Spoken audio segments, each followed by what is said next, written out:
Boleh buka lah. Tengok belakang dah. Belanja sikit. Oh, so kalau on ni memang menarik ni. Cantik. Cantik. Alright bang. So nothing. Phone 4A Pro. Betul? Betul. Alright. So yang ni new set. See lagi baru sampai. So abang booking phone ni betul? Okay. So ini abang nak musing kat sini kan nak beli rumah? Bersih sini. Sini kan? Alright, tak. So jom kita tengok abang musing boleh. Alright, so ini dia punya pisau. So phone nothing. So macam mana abang boleh tiba-tiba nak beli phone ni? Sebelum ni pakai phone apa? Sebelum ni Redmi 12. Redmi 12. Ya. Oh, so ni upgrade lah. Tak. So macam mana abang beli kat sini? Abang tengok video apa yang abang beli? Tak adalah. Tengok video. Betul? Cari kedai yang ada jual phone ni lah. Oh, lepas tu jumpa kliki kan? Oh, tu net kliki try PM terus. PM terus lah. Entah. So abang nak kaji lah phone ni. Saya tak tahu pasal spek phone ni. So saya nak tahu kalau abang tolong contoh sikit boleh tak? Tak tahu. Serius lah? Takkan abang beli abang tak tahu? Okay, sebab apa abang beli phone ni? Sebab dia unik lah. Unik kan? So nothing ni. So dia punya chipset, dia pakai chipset apa bang? Tak tahu. Tak tahu? Memang tak arif sangat lah pasal phone. Oh, tak gaji sampai habis tu lah.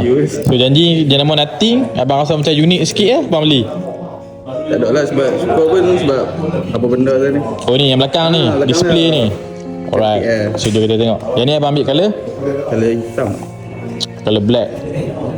So ni benda casing. Betul ya colour tu no? Betul. Alright. Abang boleh on. Try on. So yang ni dia punya casing. And then dia ada bagi. Oh ni okey abang letak atas ni. Phone mana nak letak atas tu. Calak lah lagi. So kita letak atas ni. So dia punya spek kamera dia abang tak tahu apa. Tak tahu apa-apa. So yang ni abang ambil 12GB, 256GB. Betul? Betul. Alright. Okay, abang boleh ni. Kemudian yang ni dia punya casing. So dia dapat casing clear ya abang noh. Casing clear and then dan juga dengan dia punya adapter. Yang ni berapa GB bang kalau cas dia bang? Abang tahu tak? Tak tahu kok? So abang memang tak tahu pasal phone lah. Mantap. So ini memang abang beli ya. Saya beli ya. Saya pun tak kaji pasal ini. So kita tak boleh nak olah banyak sangat pasal dia punya spek dia. So kalau hampa nak tahu pasal spek nothing ni, hampa boleh google sendiri lah. Alright bang, so sebabkan abang beli kat Kiki kan. So yang ni nothing bagi sekali dia punya lanyard. So ni dia main sekali phone lah. So dia tak ada extra macam gaming kit ke apa, tak ada lah. So memang set ni lah. And then disebabkan abang sporting buat video, so belanja satu lagi power bank. Baik. So bang, phone dah dapat, gift pun saya dah bagi. Abang nak pakai? Pakai kad.